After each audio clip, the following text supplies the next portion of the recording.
The answer is obviously no. Furina will not replace Kokomi from a meta perspective when it comes to Nilou Bloom teams, but it is still quite interesting to ask the question, how far can we take Furina's healing? Because one of the things that a lot of people seem to ignore is the fact that Furina's fanfare stacks also enable you to get a high healing bonus. So in essence, the more damage you take, the more you should be able to heal up your party. And this is more or less what we can see here in the background. Now, yes, I do know my Furina is at C6, but that only really affects her constellations when you do charge attacks in your, I think it's the Numa state. That's when you can get additional bits of healing. But here in the Osea state, well, basically, you're gonna lose even more HP because, well, that's just how it works.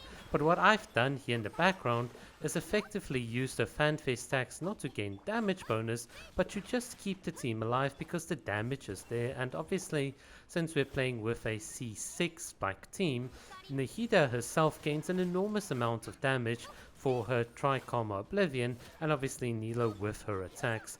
But as you guys can see in the background, one obvious deficit of not having Kokomi in the team is that you run out of Hydro sometimes, as you can see here. So you either have to waste your Elemental Burst, or you have to wait for Furina's Elemental skill to come back online to get those Hydro-like hits in.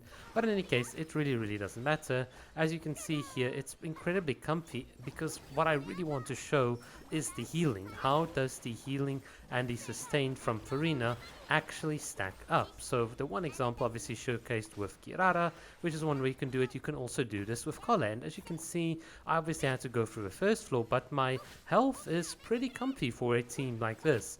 And here is the most broken part, because if you've got two Archie alignments, you can disable enemies and do a ton of damage, but nobody seems to believe Kokomi clan on that. But hey, it is an actual advantage Furina has, so hopefully more players will wake up to it. In any case, yeah, so Furina does not replace Kokomi in the Nilou Bloom teams, but it certainly is quite fun to push her healing and see how you can play around with it. So this is obviously the opposite use of her fanfare stacks. The only thing I don't like is the slowness with which it takes for Furina to swap positions. So I think that's exactly what keeps it from being competitive relative to Kokomi. But other than that, I'm finding it to be incredibly comfy to do this. So that would be my perspective. Alright, thanks for watching.